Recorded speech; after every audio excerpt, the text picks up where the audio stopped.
مالا novel bye نمرہ احمد حصہ اول باب 3 ڈاکٹر رائد نے اٹھ کے کھڑکی کھولی تو ٹھنڈی ہوا تیزی سے اندر آئی۔ ماہی گہرے گہرے سانس لیتی خود کو نارمل کرنے لگی۔ نوجوان اس کی تازہ کافی اور ساتھ میں پانی کی بوتل لے کے آیا۔ اس نے تیزی سے ڈھکن گھمایا، کلک کی آواز کے ساتھ ڈھکن کی سیل ٹوٹی۔ بوتل کا منہ ہونٹوں سے لگایا تو اندر تک ٹھنڈائی اتر گئی۔ ہمیں معلوم کیسے ہوگا کہ ہم پہ جادو کیا جا رہا ہے؟ اب وہ کچھ بہتر محسوس کر رہی تھی۔ آپ بتائیں مابینہ، آپ کو کیسے شک ہوا کہ آپ پہ کوئی جادو کر رہا ہے؟ کھڑکی کے پاس رکھی کرسی پر بیٹھی سلک اسکارف والی لڑکی نے سر جھکا کے آنکھیں بند کر لیں۔ خوابوں سے۔ یہ ہر دوسرے گھر کی کہانی ہے مابینہ۔ گھر کے کسی ایک فرد کو اچانک سے خواب آنے لگتے ہیں جس میں انہیں اشارہ دیا جاتا ہے، مگر لوگوں کو ایسے خوابوں پہ دو طرح کے رد عمل ہوتے ہیں۔ ایک وہ جو جادو کو روکنے کا اہتمام کرتے ہیں، اور دوسرے جو اسے وہم سمجھ کے نظر انداز کر دیتے ہیں۔ جادو کو روکنے کا اہتمام مطلب؟ ہم اس بارے میں بعد میں بات کریں گے، پہلے آپ اپنے خوابوں کے بارے میں بتائیں۔ ماہی نے اسکیچ بک ان کے سامنے رکھی اور پھر اس کے صفحے پلٹائے۔ اس بچے کی تصویر پہ وہ رک گئی۔ ڈاکٹر رائد نظریں جھکائے اس تصویر کو دیکھنے لگے۔ کیا آپ اس بچے کو پہچانتے ہیں؟ انہوں نے نظریں اٹھا کے اسے دیکھا، پھر اس بات میں سر ہلایا۔ شاید۔ دوبارہ سے وہ اس تصویر کو دیکھنے لگی۔ یہ مجھے ماں اور مالا کو الگ الگ خواب میں نظر آتا ہے، شاید عباد کو بھی، مگر وہ بتاتا نہیں ہے۔ عباد آپ کو پریشان نہیں کرنا چاہتا ہوگا، لیکن یہ اپنوں کا فرض ہوتا ہے، ایک دوسرے کے لیے پریشان ہونا۔ برا خواب نہیں بتانا چاہیے، لیکن اشارہ دے دینا چاہیے تاکہ دوسرا کوئی سیلف ڈیفینس کر سکے۔ ہمیں دوسروں کے بارے میں خواب میں اشارے اسی لیے آتے ہیں تاکہ ہم ان کو خبردار کر سکیں۔ اور رہا یہ بچہ تو انہوں نے چہرہ اٹھا کے اسے دیکھا۔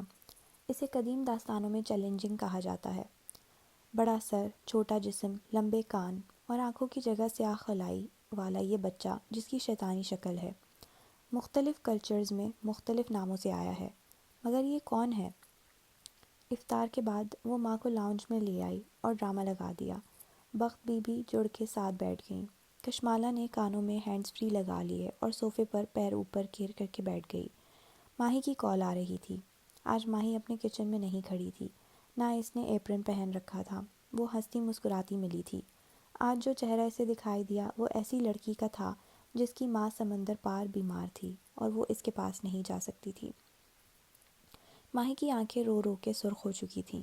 ماں ٹھیک ہو جائیں گی ماہی، وہ دبی آواز میں انگریزی میں کہہ رہی تھی۔ ماں اس سے فاصلے پہ ویل چیئر پر بیٹھی تھی، نکاہت سے ٹی وی دیکھ رہی تھی۔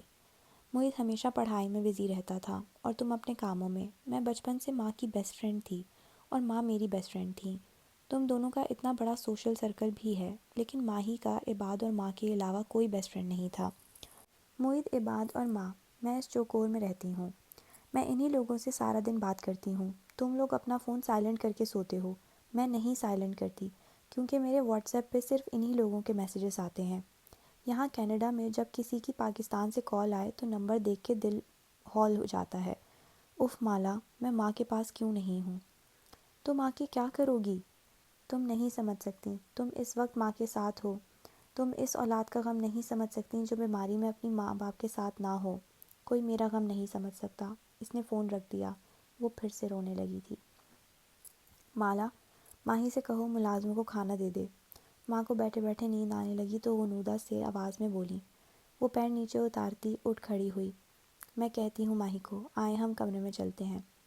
وہ ان کے پیچھے آ کھڑی ہوئی اور ویل چیئر دھکیل کے اندر لے جانے لگی۔ ماہی کہتی تھی کہ وہ خوش نصیب ہے کیونکہ وہ ماں کے پاس ہے، مگر اس کے اپنے پچھتاوے تھے۔ وہ اتنے برس ماں کے پاس نہیں تھی۔ کبھی ماں سے لڑائی ہو جاتی تو وہ 3 دن ماں کو کال نہیں کرتی تھی۔ کیا ویل چیئر دھکیلنے سے وہ سب مٹ جاتا ہے؟ اس نے ماں کو بیڈ پر بٹھایا اور انہیں پانی کے ساتھ دوا کی گولیاں دینے لگی۔ کیا پانی پلا دینے سے ماں کو کہیں ساری سخت باتوں پہ پانی پھر جاتا ہے؟ ماں سو گئیں تو وہ اوپر اسٹوڈیو میں آ گئی۔ موہت کے ساتھ ساتھ میسیجز آ رہے تھے۔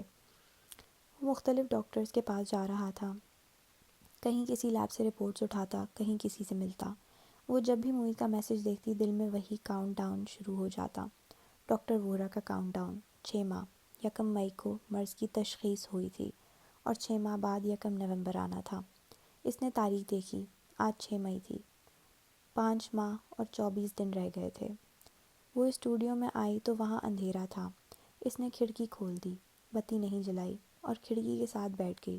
نیچے لان میں زرد روشنیاں پھیلی تھیں۔ چار دیواری کے ساتھ ٹہلتا کیف ایک ہاتھ میں موبائل پکڑے کچھ پڑھ رہا تھا، دوسرے ہاتھ میں کافی کا مگ تھا جس سے وہ بار بار گھونٹ بھرتا تھا۔ اسکرین پہ لکھے الفاظ کیف کے سامنے کسی فلم کے منظر کی مانند چل رہے تھے۔ کبیرہ سعدان لاہور کے ایک معروف بزنس مین کی بیوی ہیں۔ سعدان صاحب ایک لمبا عرصہ انگلینڈ اور جرمنی میں گزارنے کے بعد چند برس قبل پاکستان شفٹ ہوئے تھے۔ کبیرہ بیگم سنگھار میز کے سامنے ایک اسٹول پر بیٹھی تھی۔ مخملی باتھ روب میں ملبوس وہ چہرے پر نرمی سے کریم مل رہی تھیں۔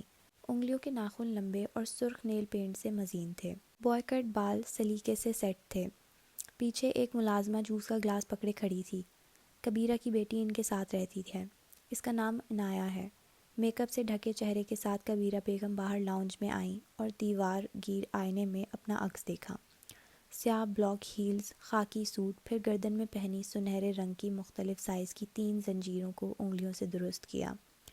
مسکرا کے خود کو داد دی، پھر پلٹیں تو سامنے ڈائننگ روم میں نظر پڑی۔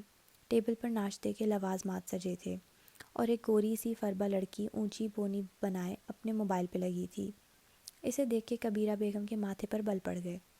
عنایہ نے کئی برس پہلے انجینئرنگ کی تھی لیکن وہ جاب نہیں کرتی تھی۔ وہ ایک فوڈ بلاگر تھی۔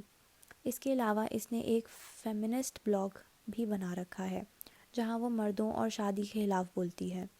اس کے کمنٹ سیکشن میں کسی کے کمنٹ سے مجھے اندازہ ہوا کہ وہ 30 کی ہونے والی ہے اور اس کی ماں ہر رشتے کو ٹھکرانے کی وجہ سے اس کو لٹکائے ہوئے ہیں۔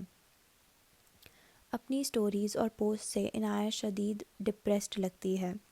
کبیرہ بیگم نے ایک ناپسندیدہ نظر اس پہ ڈالی اور کرسی کھینچ کے بیٹھی۔ ویٹ لوز کرو عنایہ، کتنی دفعہ کہا ہے جم جوائن کرو مگر تم سنتی نہیں ہو۔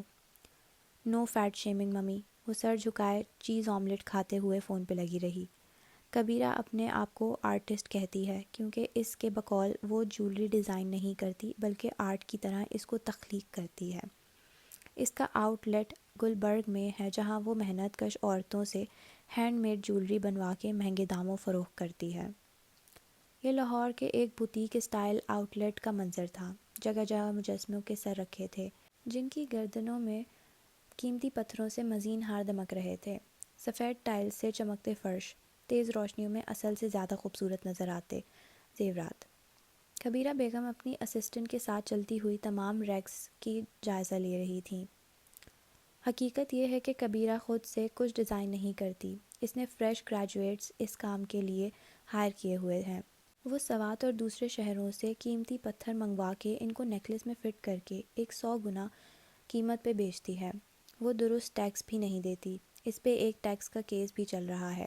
کئی دفعہ اس کی امپلائی خواتین نے کم تنخواہ اور شدید مشقت کی شکایت بھی کی ہے۔ کبیرہ اب آؤٹ لیٹ کی بالائی منزل پر بنے اپنے شیشوں سے جیسے چمکتے آفس کی پاور چیئر پہ بیٹھی تھی۔ ٹیک لگائے فون کے بٹن دباتی وہ پرسوچ نظر آتی تھیں۔ کبیرہ کے بارے میں ایک بات بار بار سامنے آتی رہی ہے۔ وہ اپنی امپلائی لڑکیوں کو ٹارچر کرتی ہے۔ ہینگر اور بیت کمر پر مارنا عام بات ہے لیکن اسرور شوخ کی وجہ سے وہ آج تک قانون کے شکنجے میں نہیں آئی۔ انگلینڈ میں کئی برس پہلے اس کی بیٹی نے بھی ہینگر سے پٹے جانے کی شکایت کی تھی مگر نہ جانے کیسے کبیرہ اس معاملے سے بھی نکل آئی۔ کبیرہ نے موبائل رکھ دیا اور کھڑکی کے باہر سوچتی نظروں سے دیکھے گئی۔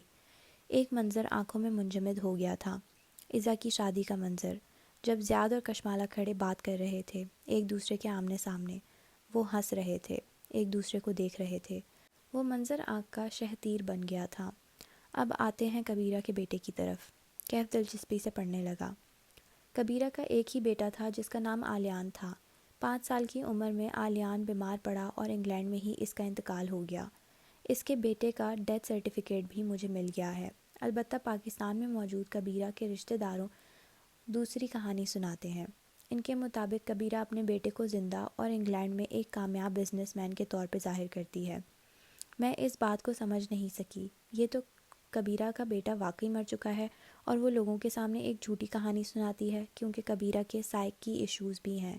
یا پھر کبیرہ کا بیٹا کسی اور نام سے زندہ ہے اور وہ کسی غیر قانونی کام کا حصہ ہے، ورنہ اسے اپنی شناخت چھپانے کی کیا ضرورت تھی؟ آلیان۔ کیف نے موبائل اسکرین بجھا دی اور چہرہ اوپر کر کے دہرایا۔ یہ نام اس کی یادداشت میں نہیں تھا۔ وہ کبیرہ سعدان اور ماہر فرید کے خاندان کے درمیان لنک ڈھونڈنے کی کوشش میں شدید ناکام نظر آتا تھا۔ کبیرہ جتنا عرصہ انگلینڈ میں رہی، وہ ماہر کے شہر اور گھر سے بہت دور کی جگہوں پہ رہتی تھی۔ بظاہر دونوں میں کوئی کڑی نہیں تھی، لیکن اس کے پاس کبیرہ بیگم کے علاوہ کوئی لیڈ نہ تھی۔ اس عورت کو مزید کھوجنا تھا۔ کیف نے سر اٹھا کے دیکھا تو وہ کھڑکی میں بیٹھی تھی، کندھوں کے گرد دوپٹہ شال کی طرح لپیٹے۔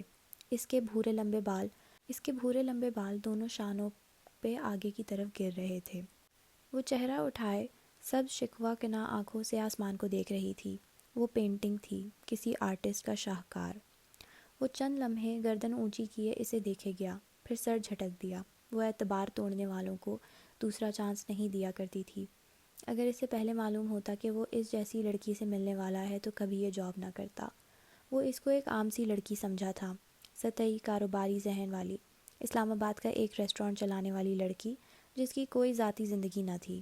اسے صرف اس کے قریب رہنا تھا اور اس سے وہ معلومات لینی تھی۔ اس نے سوچا تھا 2 ماہ کی بات ہے، وہ کر لے گا، لیکن اسے نہیں معلوم تھا کہ وہ اس کی زندگی میں شامل ہو جائے گا۔ 1 ماہ گزر چکا تھا، اس کے ہاتھ کچھ بھی نہیں لگا تھا۔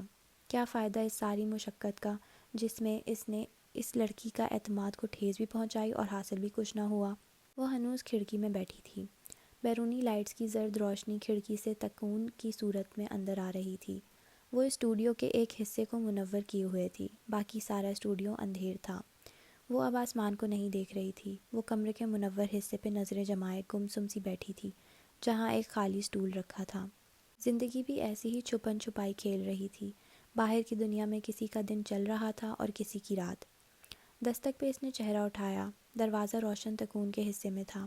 آ جاؤ۔ دروازہ چڑچڑاہٹ کے ساتھ کھلا کہ عرصے سے کسی نے اس کے قبضوں میں تیل نہیں ڈالا تھا۔ سنہری تکون لمبی ہو کے چوکھٹ کو چمکانے لگی۔ چوکھٹ میں کیف کھڑا تھا، ہاتھ میں 2 مگ تھے۔ کافی ہے یا سبز چائے؟ وہ اسے دیکھ کے اداسی سے مسکرائی۔ سبز چائے، لیکن میرے ابا کی ریسیپی کے ساتھ، نہ کہ بخت بھی کا قہوہ وہ جو مہمانوں کو پلا رہی ہیں۔ وہ پھیکا سا ہنس دی۔ کیف نے اس کا مگ اس کے قریب میز پر رکھا اور اپنا مگ لیے اسٹول پر بیٹھ گیا۔ آپ میں بہت ہمت ہے، میں اتنے مہمانوں کے ساتھ کبھی ڈیل نہ کر سکتا، گھونٹ بھرتے ہوئے اس نے شانے اچکا کے کہا۔ وہ روشنی میں بیٹھا تھا اور مالا اندھیرے میں صرف پریٹینڈ کر رہی ہوں کیف، اندر سے مجھے لگتا ہے میں ہوا میں معلق ہوں، نہ جانے کل کیا ہوگا۔ ہر شخص کی قسمت کا پرندہ اس کی گردن میں بندھا ہوتا ہے، روشنی میں بیٹھا نوجوان بولا۔ یعنی جو ہونا ہے وہ ہو کے رہے گا۔ مالا نے آنکھیں بند کی، بہت دیر سے اٹکا آنسو ٹوٹ کے بہہ گیا۔ مگر میں اتنی دعا مانگتی ہوں اٹھتے بیٹھتے، میری دعائیں قبول ہوں گی نا؟ آف کورس قبول ہوں گی، لیکن امید سے مانگا کریں۔ اس نے آنکھیں کھولیں تو منظر دھندلایا ہوا تھا اور اس سنہری دھن کے پار اسٹول پر بیٹھا شخص کہہ رہا تھا، آپ فینٹیسی پہ یقین رکھتی ہیں؟ فینٹیسی؟ پلکیں جھپکائیں، دھن چھٹی، منظر واضح ہوا۔ کیف نے مگ سائڈ پہ رکھ دیا اور اس کے چہرے کو دیکھتے ہوئے نرمی سے کہنے لگا، ہمارا برین حقیقت اور فینٹیسی میں فرق نہیں کر سکتا، یعنی جو اصل میں ہو رہا ہے اور جو ہم سوچ رہے ہیں، برین کو دونوں سچ لگتے ہیں۔ بہت سے لوگ کہتے ہیں یہ ایک متھ ہے۔ نہیں، یہ متھ نہیں ہے، ریسرچز ہیں اس بارے میں۔ وہ دونوں ہاتھ ہلاتے ہوئے سمجھا رہا تھا، ہمارے برین کو حقیقت اور فینٹیسی میں فرق کرنا نہیں آتا۔ فیوریٹ کھانوں کے بارے میں سوچو تو موڈ بدل جاتا ہے، مختلف سوچیں مختلف ہارمونز ریلیز کرتی ہیں۔ اس لیے پیٹر پین کہتا ہے، اچھے خیالات سوچو کیونکہ وہ تمہیں اڑنا سکھائیں گے۔ اگر آپ چاہتی ہیں کہ آپ کی ماں ٹھیک ہو جائیں تو پہلے آپ کو یہ تصور کرنا ہوگا۔ کیا تصور کروں؟ وہ اسٹول سے اٹھ کھڑا ہوا اور ایک بک شیلف کے ساتھ ٹیک لگا کے کھڑا ہو گیا، بازو سینے پہ باندھ لیے، جاگرز کی کینچی بنا لی۔ یہی کہ جب ماں ٹھیک ہو جائیں گی تو آپ کی زندگی کیسی ہوگی؟ کشمالا نے بھیگی آنکھیں بند کی۔ اس نے ایک تصور بنانا چاہا، وہ پھس پہ مسکرائیں گی، ان کی وہ روب دار پرسنالٹی واپس آ جائے گی۔ وہ اب بھولنے لگی ہیں اور ان کی پرسنالٹی کھو رہی ہے۔ میں چاہتی ہوں وہ پہلے جیسی ہو جائیں اور پھر ہم تینوں ماں کے ساتھ۔ موسم سرما میں ایک رضائی میں بیٹھ کے باتیں کرتے ہوئے چلغوزے کھائیں۔ اس میں ایک مسئلہ ہے، اس نے چونک کر آنکھیں کھولیں۔ وہ کیا؟ چلغوزے 6,000 روپے کلو مل رہا ہے۔ وہ بھیگی آنکھوں سے ہنس دی۔ اچھا، مونگ پھلیاں کر لو۔ وہ ہلکا سا مسکرایا، گال کا گڑا گہرا ہوا۔ اس تصور کو بار بار ذہن میں تازہ رکھیں، جو سوچیں گی وہی ہوگا۔ اور اگر ایسا نہ ہو سکا؟ تصور پہ یقین رکھنے والے اگر مگر نہیں سوچتے۔ کشمالہ نے اس بات میں سر ہلا دیا۔ کیف نے اپنا مگ اٹھایا اور دروازے کی طرف بڑھا۔ وہ بنا سوچے سمجھے اسے پکار بیٹھی۔ تم کیا تصور کرتے ہو؟ وہ وہیں ٹھہر گیا۔ اس کی کشمالہ کی طرف پشت تھی۔ میں؟ وہ دھیرے سے پلٹا۔ اس کا چہرہ آدھا روشنی اور آدھا اندھیر میں تھا۔ تمہاری سب سے بڑی خواہش کیا ہے جسے تم تصور کرتے ہو؟ وہ چند لمحے کھڑکی میں بیٹھی لڑکی کو دیکھتا رہا، پھر بولا تو اس کی آواز بہت آہستہ تھی۔ یہی کہ کاش ہم مختلف حالات میں ملے ہوتے۔ وہ کہہ کے رکا نہیں، باہر نکل گیا۔ وہ وہیں بیٹھی سیڑھیوں پہ اس کے قدموں کی آواز سنتی رہی۔ وہ نیچے جا رہا تھا۔ پھر اس نے گردن لان کی طرف موڑی۔ اب وہ نیچے گیٹ کی طرف آتا دکھائی دے رہا تھا۔ کانوں میں ایئر پوڈز لگائے اور گارڈ چیئر پر جا کے بیٹھ گیا۔ پھر لیپ ٹاپ کھول لیا۔ وہ دانستہ طور پہ اوپر نہیں دیکھ رہا تھا۔ اس نے مگ میز پر رکھ دیا۔ اندر سے ایک الارم جلنے بجھنے لگا۔ کیف کیا سوچنے لگا تھا؟ اسے کیف سے فاصلہ رکھنے کی ضرورت تھی۔ وہ نیچے واپس آئی تو ماں اسی طرح سو رہی تھیں۔ وہ ان کے ساتھ لیٹ گئی اور ان کی طرف کروٹ لے کر ان کا چہرہ دیکھنے لگی۔ پھر اس نے آنکھیں بند کی۔ ذہن سے کیف اور اس باتوں کو جھٹک کے وہ اس دن میں واپس چلی گئی۔ وہ ماہی، معید اور ماں کے ساتھ ایک کمبل میں بیٹھی۔ پلنگ کے درمیان میں ایک بڑے پیالے میں چلغوزے رکھے تھے۔ ایک سستے زمانے کی بات ہے۔ معید اور وہ چلغوزے نکال نکال کے کھا رہے تھے، اور ماں جو سویٹر کے اوپر شال اوڑھے بیٹھی تھیں بار بار معید کو ٹوک رہی تھیں۔ چھلکے الگ شاپر میں ڈالو، مکس نہ کرو۔ ماہی کے الگ مسئلے تھے۔ ماں، میرے بال کیوں اتنے گر رہے ہیں آج کل؟ وہ بالوں میں ہاتھ پھیرتی روحان سی ہو کے کہہ رہی تھی۔ اسی لیے کہتی ہوں ڈائی نہ کرو اور زیادہ موبائل نہ استعمال کرو۔ ماں کے نزدیک ہر مسئلے کی جڑ موبائل تھا۔ ماں کیا ہے یار، ایسے ہی میرے بال گرتے رہے تو میں تو گنجی ہو جاؤں گی۔ پرے بیوقوف، کبھی کوئی گنجی عورت دیکھی ہے؟ ماں نے سنجیدگی سے پوچھا تو وہ چونکی۔ او، مطلب جتنے بال گریں میں گنجی نہیں ہوں گی؟ پھر ٹھیک ہے۔ ماں نے معید کے ہاتھ پہ ہاتھ مارا۔ تمہیں ماں کی زبان سمجھ نہیں آتی؟ چھلکے الگ پیالے میں ڈالو۔ وہ منظر مکمل تھا۔ اس نے آنکھیں کھولی اور آنسو صاف کیے۔ وہ یہ منظر دوبارہ ضرور دیکھے گی۔ وہ اللہ تعالیٰ سے دعا مانگے گی۔ وہ اتنی دعا مانگے گی کہ ماں کی ساری بیماری ختم ہو جائے گی۔ جس نے بیماری دی ہے وہی اس کو دور کر سکتا ہے۔ جس نے مصیبت بھیجی ہے صرف وہی اس کو ٹال سکتا ہے۔ وہ ماں کی طرح کروٹ لیے زیر لب دعا مانگنے لگی۔ واشف انت الشافی، اے شفا دینے والے شفا دے دے۔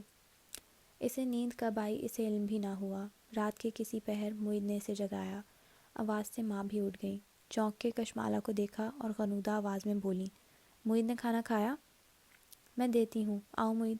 باہر آتے ہی معید سارے دن کی روایات سنانے لگا۔ 2 سرجنز کو وہ رپورٹس دکھا کے آ رہا تھا، لیکن دونوں نے وہی کہا تھا جو ڈاکٹر ووہرا نے کہا تھا۔ جب تک برین کھلے گا نہیں، کوئی نہیں بتا سکتا تھا کہ وہ گلائوما ہے یا مینجیوما۔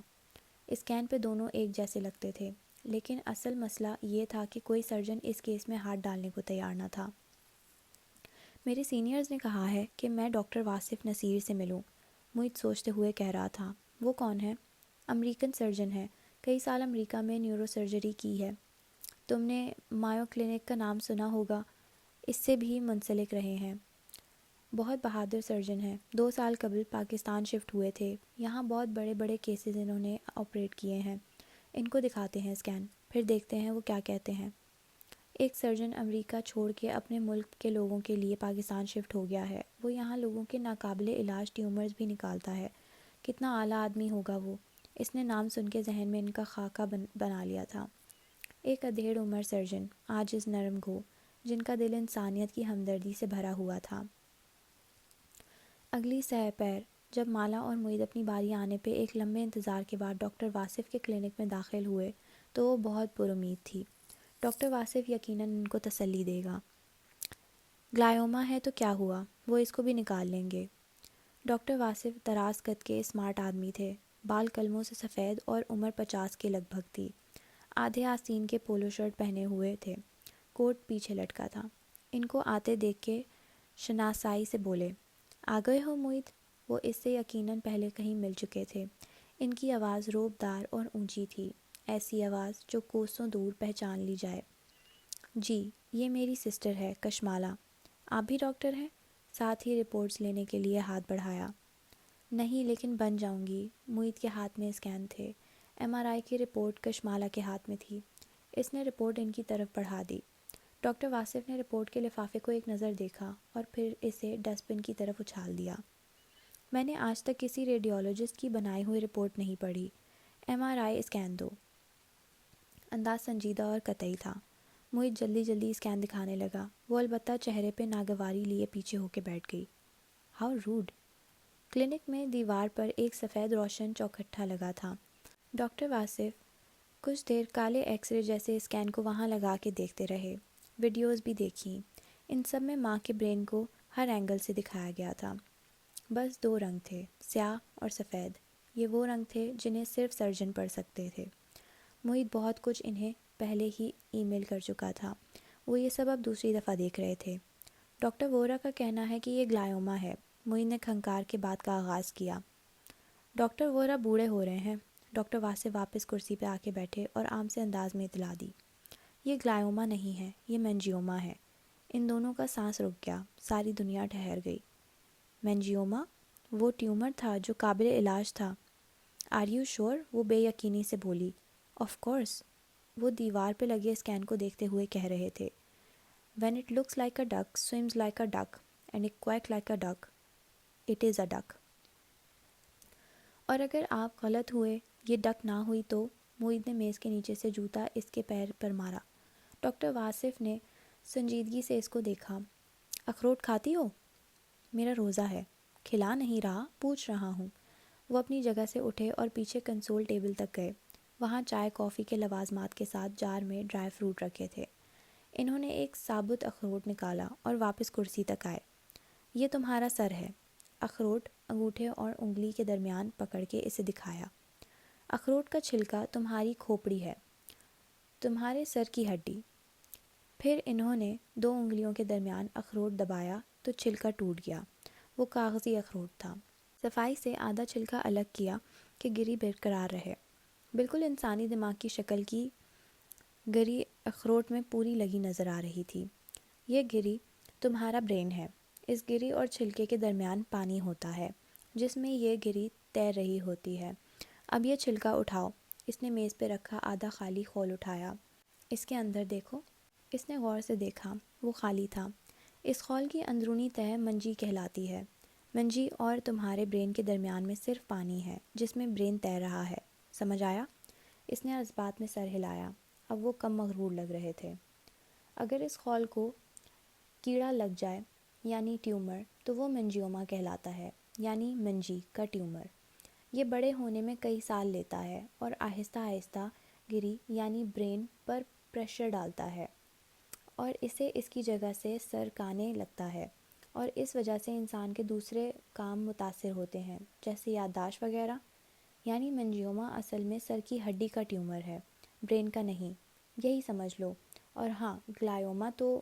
انہوں نے دوسری طرف کا چھلکا بھی اتارا تو اخروٹ کی گول مکمل گری ہاتھ میں آ گئی۔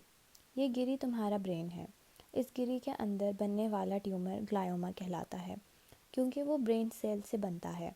وہ کسی بیرونی ہڈی یا لیئر کا ٹیومر نہیں ہوتا بلکہ برین کے اندر کا ٹیومر ہے۔ اس لیے گلائوما کا کوئی علاج نہیں ہوتا، نہ اس کی سرجری کا فائدہ ہوتا ہے۔ گلائوما کو نکالیں گے تو ساتھ برین کا کوئی حصہ بھی کٹ جائے گا۔ اس سے مریض مفلوج ہو سکتا ہے اور گلائوما مکمل نہیں نکل سکتا، وہ بہت تیزی سے پھیلتا ہے۔ لیکن ماں کو منجیوما ہے۔ اس نے پھر سے تصدیق چاہی۔ اصل بات تو برین کھول کے معلوم ہوگی، لیکن منجیوما کو پہچانتا ہوں۔ یہ گلائوما نہیں ہے۔ ہم اس کو سرجری کر کے نکال لیں گے۔ تھوڑا سا حصہ ہمیں اندر چھوڑنا پڑے گا، لیکن اس کو بڑھنے میں 20-25 سال لگیں گے۔ ابھی پچھلے اتوار میں نے ایک 7 سال کے بچے کی یہی سرجری کی ہے، وہ معید کو بتانے لگے۔ اس کی ڈیورا کا کچھ حصہ ریموو کیا ہے کہ وہ ٹیومر بن چکا تھا۔ آج وہ ڈسچارج ہو کے ماشاءاللہ گھر چلا گیا ہے۔ کل لے آؤ۔ وہ اسی عام انداز میں بولے۔ کل؟ بلکہ نہیں، کل مجھے ایک شادی پہ جانا ہے۔ پرسوں سنڈے کو لے آؤ، سنڈے ذرا ریلیکس ڈے ہوتا ہے۔ صبح 9 سے 1 بجے تک میری 2 سرجریز ہیں، ان سے فارغ ہو کے میں تمہاری امی کی سرجری کر لوں گا۔ وہ بولتے بولتے جا رہے تھے، کشمالہ کو ٹوکنا پڑا۔ کیا ہم کسی ایسے دن سرجری نہیں کروا سکتے جب آپ صرف ماں کی سرجری کریں؟ سرجن تھک گیا ہوگا نا ٹیومر نکالتے نکالتے، اس کی چھری برین کی کسی شریان پہ لگ گئی ہوگی اور تمہاری نند کی آنکھیں چلی گئیں۔ ڈاکٹر واصف نے صرف ایک نظر اس پہ ڈالی اور واپس معید سے بات کرنے لگے۔ وہ مزید کچھ کہتی لیکن معید نے اس کے پیر کو اپنے جوتے سے دبایا۔ سنڈے کو انہیں لے آؤ، صبح 6 بجے NPO کروا لینا۔ پچھلی رات ڈائبٹیز کی دوائی نہیں دینی، نہ انسولین لگانی ہے۔ وہ ہدایت دے رہے تھے اور مالا شدید غیر آرام دہ تھی۔ کیا تھا یہ آدمی؟ مطلب میری ماں کی سرجری ہے، کوئی مذاق نہیں۔ آپریشن ٹیبل ہے یا کسائی کی دکان کہ ایک کے بعد ایک جانور آتا جائے گا اور میں کھٹ کھٹ اس کی سرجری کرتا جاؤں گا؟ اس نے باہر نکلتے ہی معید کو کونی سے پکڑ کے روکا۔ معید، ہم اتنی جلدی کیوں سرجری کروا رہے ہیں؟ ابھی میں نے فیصلہ نہیں کیا، رات تک فیصلہ کریں گے۔ اور جلدی کرنی ہے مالا، ماں کے برین پہ جتنا پریشر پڑے گا اتنی جلدی وہ اپنے اعضاء کھوتی جائیں گی، اور کوئی گارنٹی نہیں ہے کہ کھوئے ہوئے اعضاء آپریشن کے بعد واپس آ جائیں۔ مگر ڈاکٹر 2 سرجری سے تھک کے ماں کی سرجری کیسے کریں گے؟ یار وہ نیورو سرجن ہے، اس سے زیادہ کہیں سرجریز ایک دن میں کر سکتے ہیں۔ وہ دونوں کلینک کے باہر پارکنگ ایریا میں کھڑے بحث کر رہے تھے۔ اوپر سے روٹ کتنے ہیں؟ اب تم یہ نان ڈاکٹرز کو یہ بات بری لگے یا اچھی، مگر یاد رکھو سرجن جتنا قابل ہوگا اس میں اتنا ایٹیٹیوڈ ہوگا۔ ایٹیٹیوڈ سرجن کی نشانی ہوتا ہے۔ سرجن معید گردن اکڑا کے بولا تھا، مگر اس کی سوئی وہیں اٹکی تھی۔ اسے ابھی تک یقین نہیں آیا تھا کہ ماں کو مینجیوما ہے۔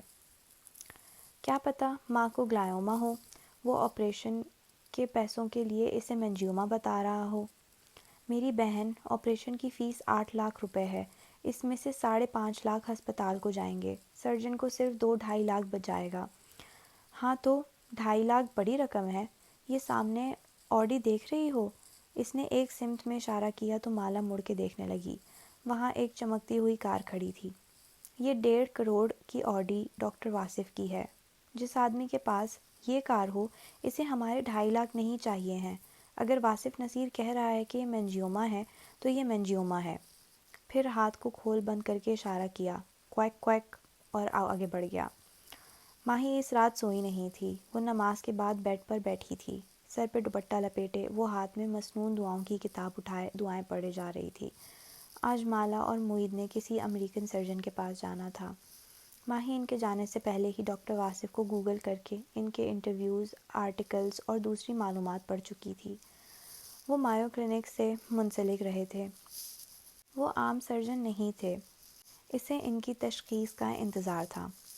ایسے میں جیسے ہی مالا کا میسج ٹون بجی، اس نے بے قراری سے موبائل اٹھایا۔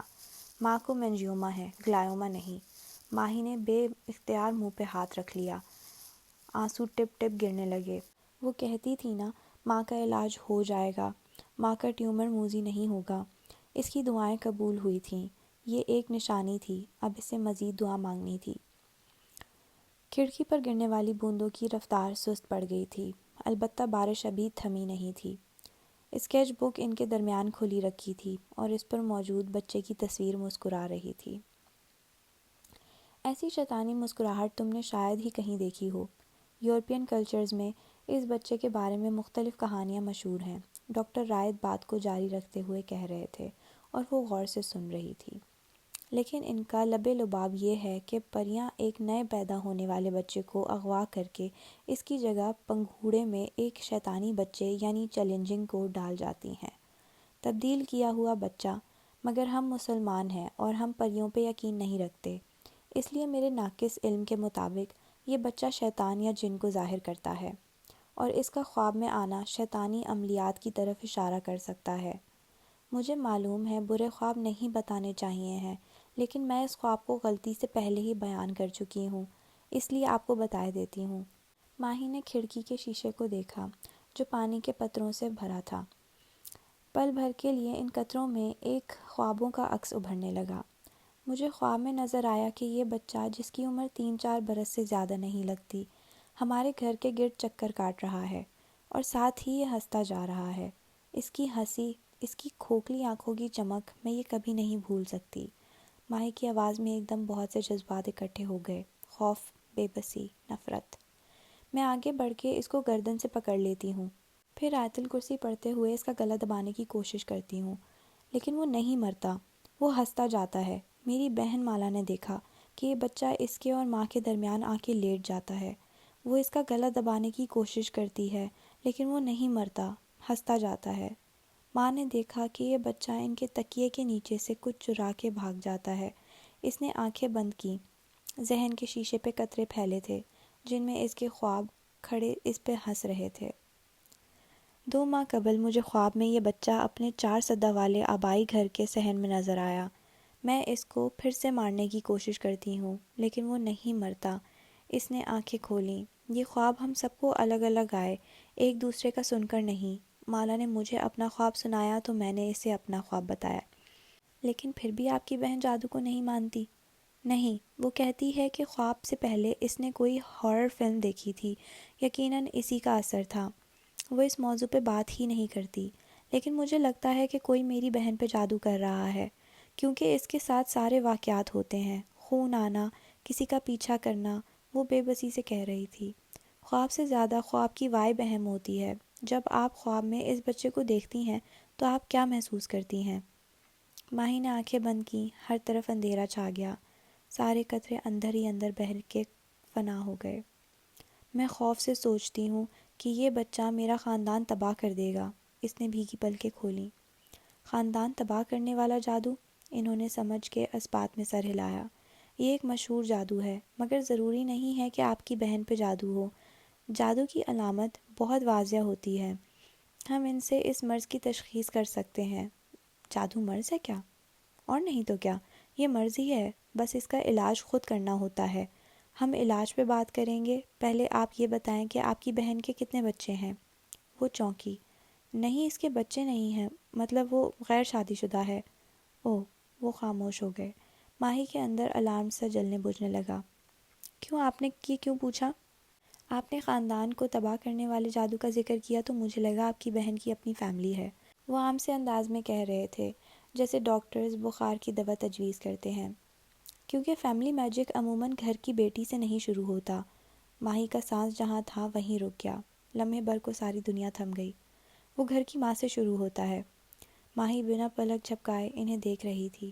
اگر بچے موتی ہیں تو ماں وہ مالا ہے جو اپنے خاندان کو جوڑ کے رکھتی ہے، اور اس مالا کے ٹوٹنے پہ سارے موتی بکھر جاتے ہیں۔ جادوگر نے جب کسی خاندان کو تباہ کرنا ہوتا ہے تو وہ سب سے پہلے اس کی ماں پہ حملہ کرتا ہے۔ کیسے؟ اس کی رنگت سفید پڑنے لگی۔ اسے سحر المرض کہتے ہیں، بیماری کا جادو۔ خاندان کی ماں اچانک بیمار پڑ جاتی ہے، اس کو کوئی ایسا موذی مرض لاحق ہو جاتا ہے جو علاج سے بھی رفع نہیں ہوتا۔ ماں دیکھتے ہی دیکھتے ختم ہو جاتی ہے۔ یہ جادو منتقل ہونے والا جادو ہے، ٹرانسفریبل میجک۔ یہ ماں کے بعد اس کی اولاد میں منتقل ہو جاتا ہے، خاص طور پہ اس اولاد میں جو جسمانی طور پہ ماں کے سب سے قریب ہوتی ہے۔ پھر وہ اس کا چہرہ دیکھ کر مسکرائے۔ ابھی سے ڈر گئی ماں بینا؟ میری ماں، اس کو سانس نہیں آ رہا تھا، میری ماں بیمار ہیں، کیا یہ جادو سے ہے؟ شاید ہاں، شاید نہیں۔ آپ یہ وثوق سے کبھی بھی نہیں جان پائیں گی، اس لیے علماء جادو کے بارے میں ہر وقت بات نہیں کرتے۔ جس کی بھی ماں بیمار ہو وہ سمجھے گا کہ اس پہ جادو کیا جا رہا ہے۔ ایسے میں انسان خوف اور وہم کا شکار ہو جاتا ہے۔ اس کا چہرہ دیکھ کے تسلی دی۔ ضروری نہیں ہے کہ آپ کی ماں پہ جادو ہو، ہر بیماری جادو سے نہیں ہوتی۔ مگر مجھے کیسے معلوم ہوگا کہ میری ماں کی بیماری جادو سے ہے یا نہیں؟ اس کا اندازہ لگانے کے لیے آپ کو اپنے ماں کے مرض کی تشخیص کرنی ہوگی۔ جادو کی علامت ہوتی ہے، اگر وہ علامت آپ کی ماں میں نہیں ہے تو ان کی بیماری محض ایک بیماری ہے، اگر ہیں تو آپ کو ان کا علاج کرنا ہوگا، جسمانی کے ساتھ ساتھ روحانی علاج بھی۔ ماہی کو اپنی ٹانگیں کمزور پڑتی محسوس ہو رہی تھی۔ کیا وہ مزید یہ سب سن سکتی تھی یا وہ یہاں سے بھاگ جانا چاہتی تھی؟ ڈاکٹر واصف کے کلینک سے واپسی پہ گھر آئی تو کیف وہاں موجود نہیں تھا۔ یہ اس کی بریک کا وقت تھا، ہر روز 5 گھنٹے کی بریک جس میں وہ نہ جانے کیا کرتا تھا۔ وہ بھی اس کا آج سامنا نہیں کرنا چاہتی تھی۔ اس کی کل والی بات پہ وہ عجیب کیفیات کا شکار ہو چکی تھی۔ ڈائننگ ٹیبل پہ ماں اپنی ویل چیئر کے ساتھ موجود تھیں۔ بخت بھی کھانا لگا رہی تھیں۔ موہت وہیں بیٹھ گیا اور ماں کے لیے خود سالن نکالنے لگا۔ وہ اتنی نکاہت زدہ اور کمزور لگ رہی تھیں کہ انہوں نے اس کی آمد محسوس نہیں کی۔ وہ بھی وہاں نہیں رکی۔ موبائل لیے اوپر اسٹوڈیو میں جانے لگی، پھر رک گئی۔ رات اس کا کہا وہ ایک فقرہ شاید اسٹوڈیو کی دیواروں میں امر ہو گیا ہو۔ وہ وہاں جائے گی تو سنائی دے گا۔ وہ کمرے میں آ گئی اور کھڑکی کے سامنے کھڑے ہو کے صفورہ کو کال ملائی۔ یہ کیف کیسا آدمی ہے بطور آدمی؟ زور دے کر پوچھا۔ نظریں کھڑکی سے باہر نظر آتی گارڈ کی خالی چیئر پہ جمی تھیں۔ لوزر ہے اور کیا، صفورہ نے ساتھ میں ہوں بھی کیا تھا۔ ایسے نہ کہو صفورہ، ہم سب اس فیز سے گزرتے ہیں۔ جب ہم بزنس پلان بنا رہے ہوتے تھے، اس نے کافی دیر کر دی ہے لیکن وہ کوشش تو کر رہا ہے نا۔ اسے خود بھی توقع نہیں تھی کہ وہ اس کا دفاع کرنے لگ جائے گی۔ اس نے تو کسی اور بات کے لیے فون کیا تھا۔ یار وہ کئی سال سے بزنس پلانز ہی بنا رہا ہے۔ اس کے پلان کبھی کامیاب نہیں ہوتے، ہمیشہ مقروض ہوتا ہے، مسئلوں میں پھنسا ہوا۔ میں کسی اور لحاظ سے پوچھ رہی ہوں۔ صفورہ چونکی۔ کیا اس نے کوئی بدتمیزی کی ہے؟ میں بات کرتی ہوں اس سے۔ صفورہ کے اندر کی فیمنسٹ بھڑک اٹھی۔ صفورہ ایسا کچھ نہیں ہے اور میں اپنے لیے خود بول سکتی ہوں۔ میں اتنے سالوں سے مردوں کے ساتھ کام کر رہی ہوں، مجھے خود پتہ ہے کہ ان کی ایڈوانسز کے ساتھ کیسے ڈیل کرنا ہے۔ میں یہ صرف پوچھ رہی ہوں کہ بطور آدمی کیف کیسا ہے؟ کیف فلرٹ سا ہے، امیر لڑکیوں کے ساتھ دوستی کرنے کا شوقین۔ میں نے اس کو بہت دفعہ اسلام آباد کے ایلیٹ ریسٹورانٹ میں لڑکیوں کے ساتھ گھومتے دیکھا ہے۔ وہ امیر لڑکیوں کے ساتھ دوستی کیسے افورڈ کرتا ہے؟ امیر لوگوں سے دوستی آسان ہوتی ہے کیونکہ ہمیشہ امیر دوست پے کرتا ہے۔ ساری دنیا کی ایلیٹ کلاس اسی ایک اصول پہ چلتی ہے، کوئی غریب دوست کو نہیں کہتا کہ پے کرو۔ پھر صفورہ رکی۔ مجھے بتاؤ، اس نے کوئی بدتمیزی کی ہے؟ نہیں، میں بس جاننا چاہتی تھی کہ اس کی بات پہ مجھے کتنا اعتبار کرنا چاہیے۔ تم اس کو کچھ مت کہنا۔ اس نے صفورہ کو خاص تاکید کی، لیکن دور اندر اس سے معلوم تھا کہ صفورہ کیف کو ضرور فون کھڑکائے گی۔ اوف، یہ اس نے کیا کر دیا؟ کیف نے اسے کنفیوز کر دیا تھا۔ آج صبح اس نے کشمالہ کا سامنا نہیں کیا تھا۔ اس کی واپسی سے پہلے ہی وہ مبین منزل سے نکل چکا تھا۔ اس کا رخ گلبرگ کی ایک لگژری اپارٹمنٹ بلڈنگ کی جانب تھا۔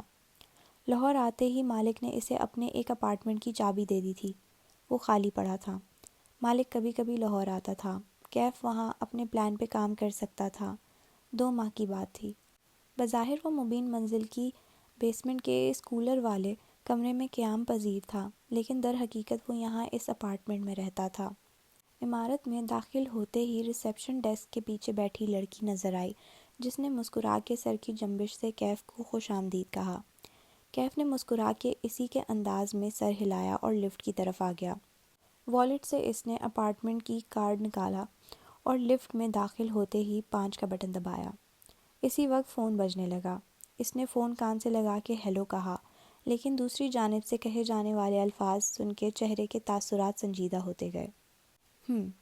وہ لفٹ سے نکلا اور کارڈ ہاتھ میں لیے کوریڈور میں آگے بڑھتا گیا۔ سفید مرمری ٹائل سے مزین کوریڈور کی بتیاں اس کے قدموں کے ساتھ جلتی گئیں۔ میں نے کوئی بدتمیزی نہیں کی۔ ایک اپارٹمنٹ ڈور کے سامنے وہ رکا۔ سیاہ دروازے پہ سنہرے برس سے لکھا تھا 5C۔ انہیں کوئی غلط فہمی ہوئی ہوگی۔ اس نے ہینڈل سینسر کے ساتھ کارڈ لگایا تو بپ کے ساتھ دروازہ کھل گیا۔ وہ اندر داخل ہوا اور کارڈ ہولڈر میں لگا دیا۔ اندر ایک خوبصورت اور روشن اپارٹمنٹ اس کا منتظر تھا۔ بہرحال میں آئندہ احتیاط کروں گا کہ ایسا کچھ نہ ہو۔ وہ راہداری میں آگے آیا اور فون کان سے ہٹایا، پھر زور سے فون صوفے پر دے مارا۔ فون صوفے سے ٹکرا کے زمین پر جا گرا۔ اسکرین پروٹیکٹر کے اوپر مکڑی کے جالے جیسی دراریں پڑ گئیں۔ وہ راہداری عبور کر کے ایک بیڈ روم میں آیا۔ وہ سرمئی رنگ سے سجا تھا، خوبصورت اور نفیس، کسی ہوٹل روم کی طرح۔ کیف سیدھا باتھ روم میں آیا اور واش بیسن کے اوپر لگے آئینے پہ اپنا چہرہ دیکھا۔ مٹھی زور سے بند کی جیسے آئینے کو ایک گھوسے سے توڑ دینا چاہتا ہو، لیکن پھر آنکھیں بند کر کے چند گہرے سانس لیے۔ مجھے وہ نہیں کہنا چاہیے تھا۔ میں اپنا فوکس لوز کر رہا ہوں۔ مجھے فوکس لوز نہیں کرنا۔ بھوری آنکھیں کھول کے اپنا عکس دیکھا۔ فوکس لوز نہیں کرنا۔ اس نے نل کے نیچے ہاتھ کیے تو ٹھنڈی دھار گرنے لگی۔ تیز پریشر سے ہاتھوں پر پانی کے بلبلے بننے لگے۔ اس نے جھک کے اپنے چہرے پہ بہت سا پانی ڈالا، پھر سیدھا کھڑا ہوا تو پانی تھوڑی سے نیچے بہتا ہوا گریبان میں جذب ہونے لگا۔ فوکس لوز نہیں کرنا، اپنی بھوری آنکھوں میں دیکھتے ہوئے خود کو یاد کروایا۔ یہ لڑکی میری کچھ نہیں ہے، مجھے جلد از جلد یہاں سے کام مکمل کر کے نکلنا ہے، مجھے اس کے بارے میں نہیں سوچنا۔ تولیہ اٹھا کے چہرہ رگڑا اور پھر باہر نکلا۔ بیڈ روم کی دیوار پر ایک کیلنڈر آویزاں تھا۔ کیف کی نظریں اس کیلنڈر پر ٹھہر گئیں۔ وہاں 2 تاریخوں کے گرد دائرے بنے تھے۔ ایک تاریخ 10 جون کی تھی جب اس نے کشمالہ کی جاب سے استعفیٰ دینا تھا، دوسری تاریخ 15 جولائی کی تھی۔ اس کے گرد ایک بڑا سا سرخ نشان لگا تھا۔ فوکس لوز نہیں کرنا۔ اس نے تولیہ ایک طرف اچھال دیا۔ اس کا رخ لاؤنج کی جانب تھا جہاں اسے بیٹھ کے کام کرنا تھا۔ اس کا یہ نیا پروجیکٹ پلان ناکام نہیں ہونا چاہیے۔ وہ اپنی پوری محنت کرے گا اور کسی کو یہ کہنے کا موقع نہیں دے گا کہ کیف ایک فیلئر ہے۔ کشمالہ مبین کو ذہن سے جھٹکتے ہوئے وہ کچن میں نصب کافی مشین کی طرف بڑھ گیا۔ اس کے پاس 4.5 گھنٹے تھے۔ اس رات ماں کچھ بہتر محسوس کر رہی تھیں۔ باتیں اسی طرح بھول رہی تھیں، لیکن افطار کے بعد وہ انہیں لاؤنج میں لے کر آئی اور ٹی وی کے سامنے بٹھایا تو ماں نے غور سے اپنی بوڑھی آنکھوں سے اس کا چہرہ دیکھا۔ تمہارے دانے نکل رہے ہیں۔ وہ چونک گئی۔ کتنے دن سے آئینے میں ڈھنگ سے دیکھنا چھوڑ دیا تھا۔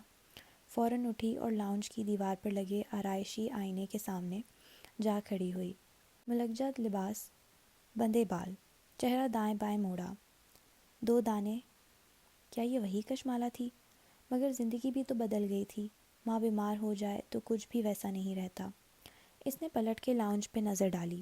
ماں ویل چیئر پر بیٹھی تھیں، نکاہت سے گردن نیچے کیے۔ موہت صوفے پہ براجمان تھا، موبائل پہ سر جھکائے، گود میں ماں کی چند رپورٹس رکھے۔ وہ مختلف ڈاکٹرز کو میسیجز اور کالز کر رہا تھا۔ کبھی اس لاؤنج کی حالت مختلف ہوتی تھی۔ ماں تخت پر بیٹھی سبزی کاٹ رہی ہوتی تھی، مالا ایک طرف کتابیں پھیلائے ان میں سر دیے بیٹھی ہوتی تھی، ماہی دوسری طرف نیل پالش اٹھائے پیروں کو سجا رہی ہوتی۔ یکدم گھنٹی بجتی تو ٹین ایج معین بھاگ کے باہر جاتا۔ واپسی پہ اس کے ہاتھ میں خوشبو اڑاتے پلاؤ کی پلیٹ ہوتی۔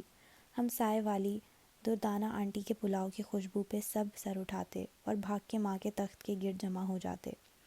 ماں پلاؤ کی پلیٹ درمیان میں رکھتی، پھر ڈھکی ہوئی پلیٹ اٹھاتی تو بھاپ اور خوشبو ایک ساتھ باہر آتے۔ وہ چاروں بسم اللہ کر کے جلدی جلدی کھانے لگتے۔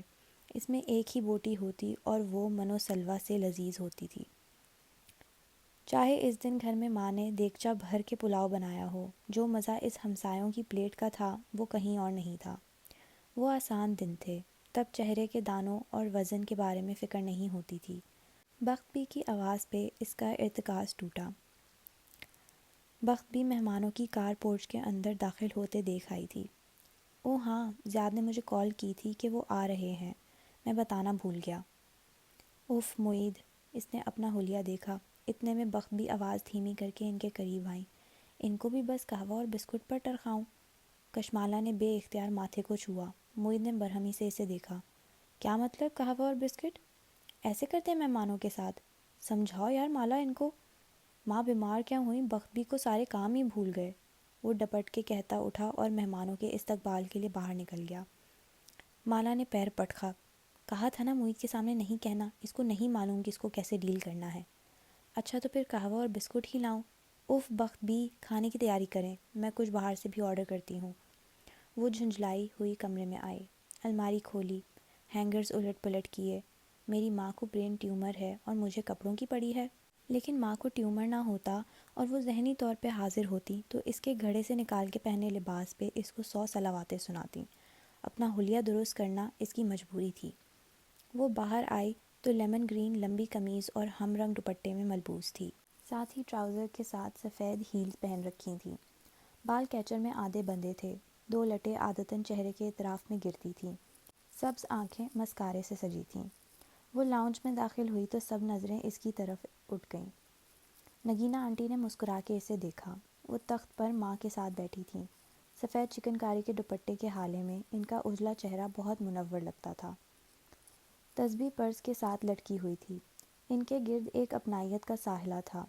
جو بہت کم لوگوں کے گرد محسوس ہوتا تھا۔ زیاد ساتھ ایک کرسی پر بیٹھا تھا۔ اس نے جینز پہ آدھے آستین کی سیاہ پولو پہن رکھی تھی۔ وہ سب کو سلام کہتی ان کے سامنے ایک سنگل صوفے پر آ بیٹھی۔ موہت کی کال آ گئی تو وہ اٹھ کے باہر نکل گیا۔ کیسی ہے ہماری بیٹی؟ نگینہ آنٹی نے محبت اور اپنائیت سے اسے دیکھ کے پوچھا۔ ٹھیک ہوں، وہ پھیکا سا مسکرائی۔ مالا، ماں نے آنکھ سے اشارہ کیا۔ ایک تو ماں کی پرانی عادت تھی، بھری محفل میں ایسے اشارہ کرتی کہ ان کے بچوں کو کیا پورے خاندان کو سمجھ آتا۔ ماہی سے کہو آ بھی جائے، آنٹی کو سلام کرے۔ اس بات پہ سناٹا چھا گیا، لیکن اگلے ہی لمحے نگینہ آنٹی بڑے سمجھاؤ سے بولیں، ماہی مجھ سے لان میں مل چکی ہے، اب کچن میں مصروف ہوگی، اس کو نہ بلائیں۔ اچھا بھابھی، آپ پھر بتا رہی تھیں اپنی کزن کے بیٹے کا؟ ہاں، وہ جب سے پیدا ہوا ہے بیمار ہے، کچھ دن بعد اس کا آپریشن ہونا ہے۔ ماں نے قصہ سنانا شروع کیا۔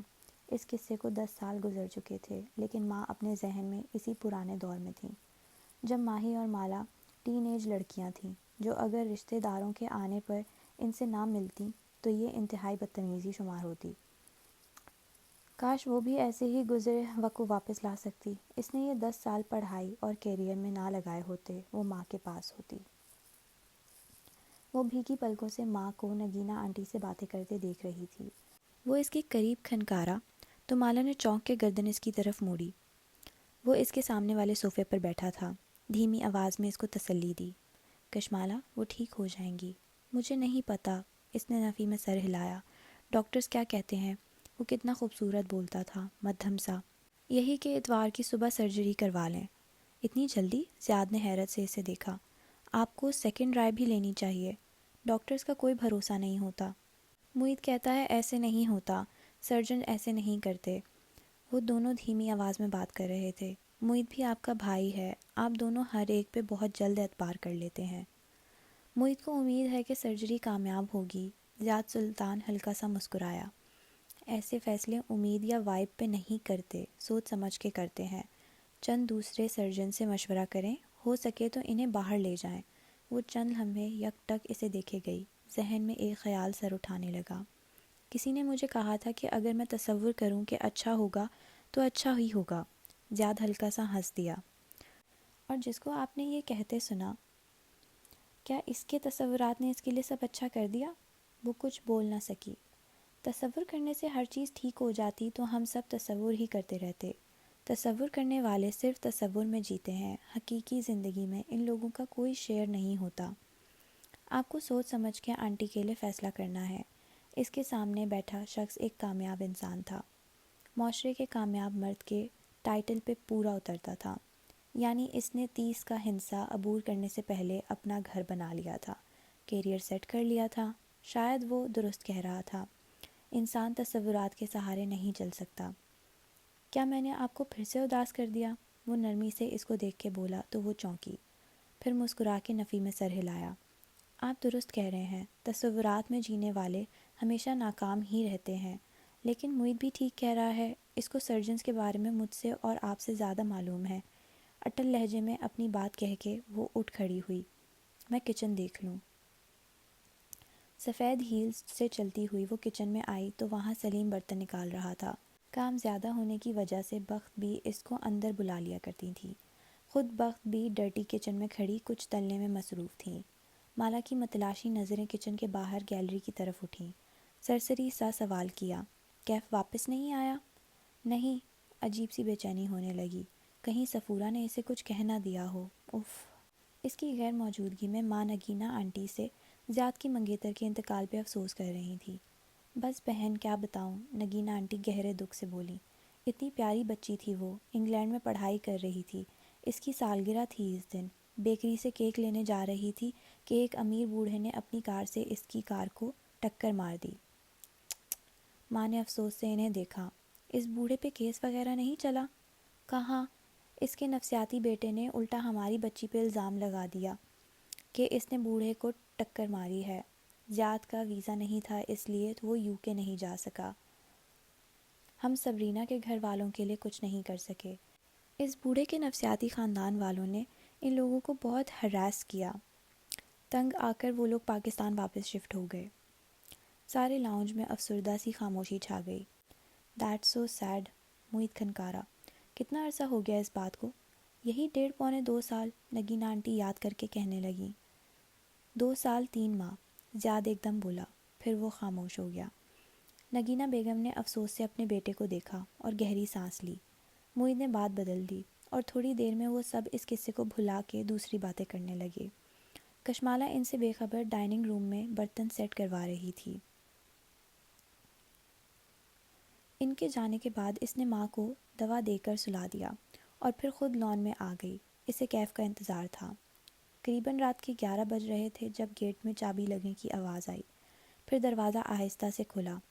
کیف نے اندر قدم رکھا اور مڑ کے آہستہ سے دروازہ بند کرنے لگا۔ تم لیٹ ہو۔ وہ آرام سے پلٹا اور اس طرف دیکھا۔ تاریک لان کو مصنوعی روشنیوں کے منور رکھا تھا۔ وسط میں رکھی لان چیئر پہ وہ ٹانگ پر ٹانگ جمائے بیٹھی برہمی سے اسے دیکھ رہی تھی۔ کیف نے ہلکے سے شانے اچکائے۔ آپ مہمانوں میں بزی تھیں؟ وہ گئے تو میں آ گیا، عام لہجے میں کہتا ہوا وہ لان کی طرف آیا، ساتھ ہی انگلیوں میں چابی گھما رہا تھا۔ سی سی ٹی وی کیمروں کی ایپ کی رسائی کیف کے پاس بھی تھی۔ وہ اپنے فون کے ذریعے گھر کے داخلی دروازوں پہ نظر رکھ سکتا تھا۔ اس بات کا لیٹ ہونے سے کیا تعلق ہے؟ سختی سے کہتی وہ اپنی جگہ سے اٹھی۔ وہ چلتا ہوا اس کے عین مقابل آ کھڑا ہوا۔ چہرہ بے تاثر تھا، جیسے کل کی بات اسے یاد تک نہ ہو۔ دونوں آمنے سامنے کھڑے تھے۔ وہ دراز قد تھا، اسے گردن قدرے اٹھا کے کیف کو دیکھنا پڑ رہا تھا۔ مجھے کام تھا۔ اس کی آنکھیں کسی قسم کی معذرت سے خالی تھیں، اس لیے لیٹ ہو گیا۔ دوبارہ مت ہونا، ورنہ؟ کیف نے ابرو اٹھا کے بغور اس کا چہرہ دیکھا۔ ورنہ میں کسی اور کو ہائر کر لوں گی جو میری بات مانتا ہوگا۔ اسے غصہ آنے لگا، اور اس سے غصہ کم ہی آتا تھا۔ کام مشکل لگنے لگا ہے تو بتا دو، میں کسی کو زبردستی رکھنے کی قائل نہیں ہوں۔ وہ ہلکا سا مسکرایا، گال کا گڑا گہرا ہوا۔ آپ مجھے نکالنے کا بہانہ ڈھونڈ رہی ہیں، یا شاید تم جادو اور جنات سے ڈر گئے ہو؟ تن سے کہتے ہوئے کشمالہ نے سر جھٹکا اور مڑ کے پورچ کی طرف بڑھ گئی۔ 3000 افراد کی کمپنی، وہ پیچھے سے پکار کے بولا تو وہ وہیں رک گئی۔ مڑ کے اچنبے سے اسے دیکھا۔ کیا؟ میں یہ تصور کرتا ہوں، گھاس پر کھڑا نوجوان زخمی مسکراہٹ کے ساتھ بولا، کہ ایک دن میں کسی ایسی کمپنی کا سی ای او ہوں گا جس میں 3000 افراد کام کرتے ہوں گے۔ اس لیے میں نے کہا تھا کہ کاش ہم مختلف حالات میں ملے ہوتے۔ کاش جب آپ مجھ سے یہ سوال پوچھتی میں کم از کم 30 افراد کی کمپنی کا مالک ہوتا۔ تب شاید میرا تصور سننے پہ آپ کو ہنسی نہ آتی، ابھی آئے گی۔ اس کے چہرے پہ سادگی تھی، سچائی تھی، مسکراہٹ تھی۔ کشمالہ کے کندھوں سے منو بوجھ اتر گیا۔ تو یہ مطلب تھا اس کا؟ وہ بھی کیا سوچنے لگی تھی؟ کیف ایک ڈیسنٹ انسان تھا، اور ایسا کوئی مطلب نہیں ہو سکتا اس کا۔ وہ ہلکا سا مسکرا دی۔ پھر تصور سے نکل کے کام کرنا شروع کرو۔ مجھے 3 دن کی چھٹی چاہیے، وہ تیزی سے بولا، اس سے پہلے کہ وہ اندر نہ چلی جائے۔ کشمالہ کے ابرو اچنبے سے اکٹھے ہوئے۔ اسلام آباد جانا ہے، زارا کی طبیعت ٹھیک نہیں ہے۔ وہ چونکی۔ یہ نام؟ زارا؟ میری بیوی، وہ اسی سادگی سے مسکرا کے بولا۔ کشمالہ کے چہرے پہ چونک جانے کا تاثر بہت واضح تھا۔ اوہ، سمجھ میں نہیں آیا کہ کیا کہے۔ شوق بہت بڑا تھا۔ تم نے کبھی ذکر نہیں کیا؟ کیا زیادہ طبیعت خراب ہے؟ سرسری سے انداز میں پوچھنے لگی۔ میں اس کا ذکر کسی سے نہیں کرتا کیونکہ ہم نے گھر والوں کو بغیر بتائے نکاح کیا تھا۔ وہ دونوں چند گز کے فاصلے پہ کھڑے تھے۔ اوپر آسمان تاریک تھا اور قدموں میں گھاس بچھی تھی۔ دراصل میری فیملی راضی نہیں ہے، اس لیے ہمیں یہ قدم اٹھانا پڑا۔ میرے گھر والوں کو ابھی تک نہیں معلوم، لیکن ہم آہستہ آہستہ ان کو منا لیں گے۔ آپ کو اس لیے بتا رہا ہوں کیونکہ میں کوئی لیم قسم کا بہانہ بنا کے چھٹی نہیں مانگنا چاہتا۔ شور، اس نے بدقت اپنے تاثرات نارمل رکھے۔ تم 3 دن آف کر لو، نو پرابلم۔ ویسے بھی ماں کی سرجری ہے، ہم ہسپتال میں ہوں گے، تمہاری ضرورت نہیں ہوگی۔ فراخ دلی سے کہہ کے لیمو رنگ کے لباس والی لڑکی مڑی اور اندر گم ہو گئی۔ کیف کی مسکراہٹ غائب ہو گئی۔ وہ اس کے چہرے کا شوق دیکھ چکا تھا۔ وہ جانتا تھا وہ کیا سوچ رہی ہوگی۔ چند لمحے وہ وہیں کھڑا اس دروازے کو دیکھتا رہا جسے وہ بند کر کے گئی تھی۔ یہ دروازہ بند رہنا چاہیے تھا، اسے فوکس لوز نہیں کرنا، اس نے اپنا سبق دہرایا۔ اندر کمرے میں آتے ہی وہ گہرے گہرے سانس لیتی بیڈ پر بیٹھ گئی۔ اس کے لب ابھی تک بے یقینی سے کھلے تھے۔ زارا کیف؟ اس لیے اس کا نام زارا کیف تھا؟ وہ اس کی بیوی تھی، وہ پہلے سے شادی شدہ تھا۔ اور وہ صرف اپنے تصور کی بات کر رہا تھا۔ وہ بھی کیا اہم کانہ باتیں سوچنے لگی تھی۔ سفورہ ٹھیک کہتی تھی، کیف کی دنیا اس سے الگ تھی، اور پھر اسے کیف میں دلچسپی تھی بھی نہیں۔ اس نے دہرایا، مجھے کیف میں کوئی دلچسپی نہیں ہے۔ وہ تو بس پتہ نہیں۔ اس نے سر جھٹک کے موبائل اٹھا لیا۔ اسے کیف جمال کو ذہن سے نکالنا تھا۔